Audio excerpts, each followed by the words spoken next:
bahwa dia menjadi korban upaya icikiwir oleh seorang oknum Gus dan oknum Habib. Bayangin nih ada dua, oknum Gus sama oknum Habib.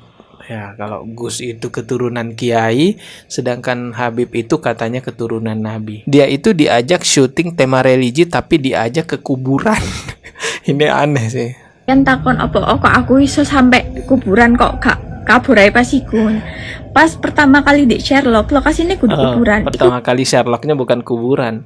Kayak sejenis warkop di ngarepe terus yang burine kayak rumah kosong niku. Rumah kosong juga mencurigakan harusnya ya. Assalamualaikum warahmatullahi wabarakatuh. Terima kasih kepada teman-teman semua yang sudah mendukung channel ini melalui kris yang sudah saya sediakan. Tentunya bantuan teman-teman sangat bermanfaat dalam pengembangan channel ini dan menambah usia channel ini, insya Allah bisa lebih lama lagi. Bagi yang mau berpartisipasi silahkan scan kris yang sudah saya sediakan di layar kaca, dan semoga dukungan teman-teman dibalas oleh Allah Subhanahu wa Ta'ala yang lebih besar lagi, lebih berkah dan lebih banyak lagi. Guys, lagi-lagi saya harus mengkritisi sesuatu yang mencoreng nama baik lingkungan pesantren. Ini warning ya, peringatan keras nih buat Menteri Agama segera mengambil tindakan tegas agar kejadian seperti ini tuh nggak terulang terus. Jadi ada seorang selebgram, saya sebut aja daerahnya ya, karena ini juga sudah diberitakan oleh media-media mainstream ya, media besar juga udah mengangkat hal ini. Jadi ada seorang selebgram di Malang gitu ya,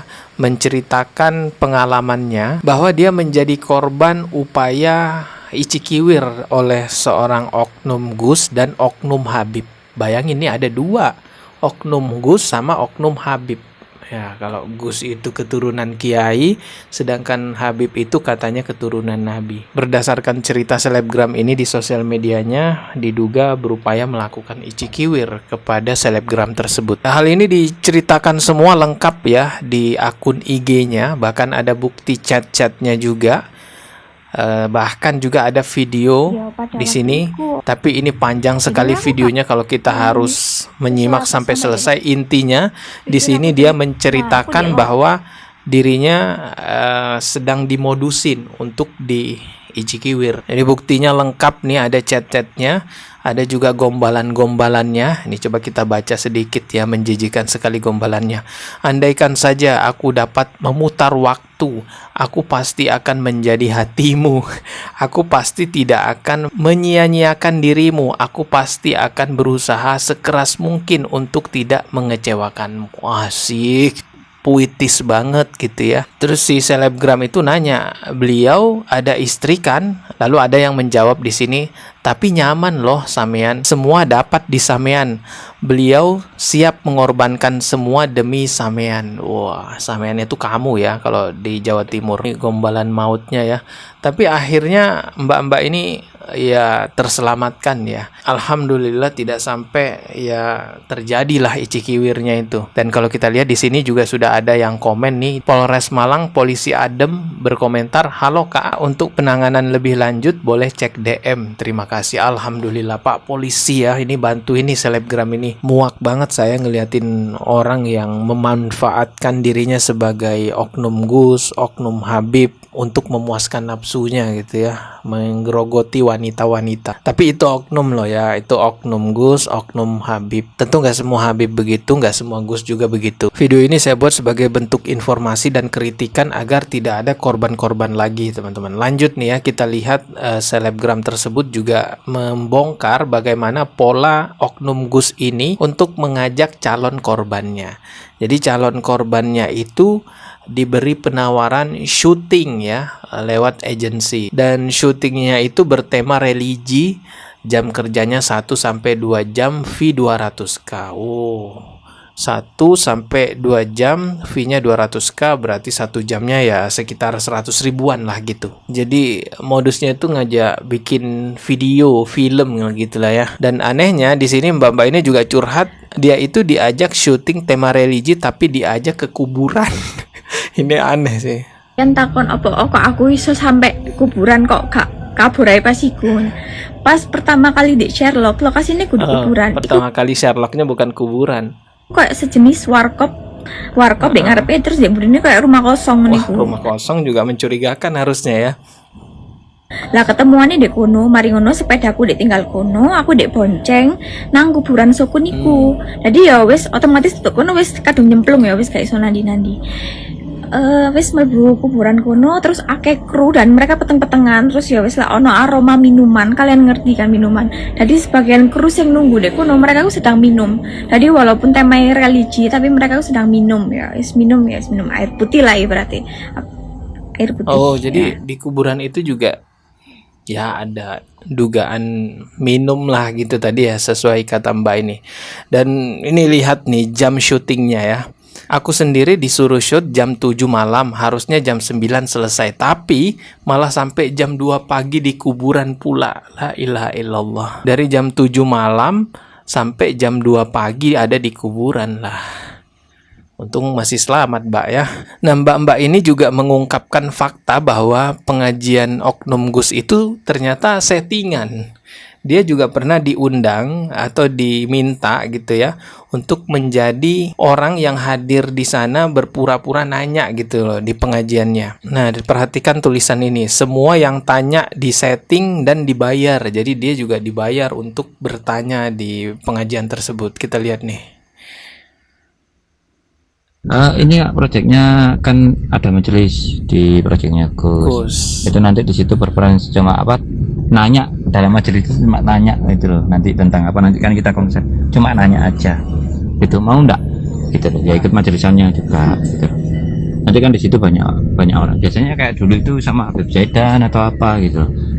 Kayaknya di Gus Idam gitu loh, ada yang tanya gitu. Mau enggak? Kayak di Gus Ikdam gitu juga. Emangnya Gus Ikdam settingan juga ya ceramahnya? Nggak tahu juga tuh saya. Tapi yang ngomongnya di sini kan kayak gitu, kayak Gus Ikdam gitu. Lanjut lagi ke slide berikutnya. Gimana kayak di Gus Idam itu loh Kak. Ini nanti pondoknya di pondok itu santri kita sama kita nanti. Mungkin sama nanti duduknya sama ada teman-temannya kita gitu loh. Jadi agent juga masuk situ juga nanti ngumpul semua kok bareng kita. Oh, ada agensinya ya. Terstruktur banget berarti kan? Di Ngajum Bapak. Ya iyalah Kak, temennya kan nanti juga ngajukan pertanyaan, dapat juga nanti dapat juga yang ngajukan sama doaan nanti dapat juga. Ngumpulnya nanti kalau bisa saman pakai jas kayak anak kampus itu loh. Jadi kayak melihatkan gitu kan di Gus Idam, di yang lain kan pertanyaan kan modelannya kayak gitu kan gitu. Astagfirullah, pengajian aja settingan kayak begitu. Gimana kayak Lanjut lagi. Majelis Thoriqul Jannah kedatangan tamu cantik. Namanya Majelis Thoriqul Jannah. Coba kita cari di TikTok ya. Setelah saya cari-cari di TikTok, akhirnya ketemu juga nih videonya ya. Ini mbak-mbak yang tadi di IG itu ya, selebgramnya, dan ini Gusnya. Oke, ini ternyata pengajian settingan gitu ya. Coba kita lihat ya. Majelis Thoriqul Jannah kedatangan tamu cantik dari Solo, Jawa Tengah. Tadi ada tamu katanya ada yang dari Solo. Nah, Solo, Jawa Tengah, padahal dari Malang ya, bohong ya. Mbak dikenalkan namanya siapa? Assalamualaikum. Waalaikumsalam. Nama Mbak? Nama saya Anisatus Zahra. Anisatus Zahra. Padahal tadi namanya Putri. Oh, jadi mbak-mbak ini juga pakai nama samaran di sini ya. Benar-benar settingan nih. Biasanya dipanggil Zahra. Tanya usia Mbak. Usianya 23 tahun. Mbak Zahra, apa yang membuat Mbak Zahra datang ke Masjid Thoriqul Jannah ini? Sebenarnya cuma cari ketenangan hati. Cari ketenangan katanya hadir di sini, padahal settingan. Yang lain tepuk tangan. Rek, cari apa Rek? Ketenangan. Kira-kira Mbak Zahra ini ndelok potongan raimu ini tambah tenang apa tambah budrek kira-kira? Ya sudahlah ya, kita udah tahu lanjutannya ini gombal-gombalan gitulah di pengajian. Ternyata settingan ya yang kayak begini. Ya, ada juga yang komentar nih, oh ini. Terus ada juga yang bilang, oh ini yang dimaksud Putri. Bener-bener sih ya, emang Lanjut lagi komen di bawah. Nah, banyak yang kaget. Nah, oh alah, iki to sing dimaksud putri. Pengajian yang harusnya tempat menyampaikan qala Allah, qala Rasul, pengajian yang harusnya menjadi tempat menguatkan akidah umat Islam malah dirusak oleh orang-orang seperti itu. Membuat settingan-settingan di pengajian, menghadirkan perempuan lalu gombal-gombalan di sana hingga berujung pada upaya dugaan icikiwir. Ya untung aja tuh mbak-mbaknya bisa selamat. Ini gila sih, dajjal ya. Seharusnya semua pihak dari manapun, apapun manhatnya, apapun ormasnya, mengecam hal ini, memerangi hal seperti ini. Semoga video reaksi saya ini juga bisa menjadi pengingat buat perempuan-perempuan, hati-hati ya. Jangan ada lagi yang menjadi korban selanjutnya ya. Oke, kita ketemu lagi di video berikutnya. Subscribe biar dapat notifikasi. Wassalamualaikum warahmatullahi wabarakatuh.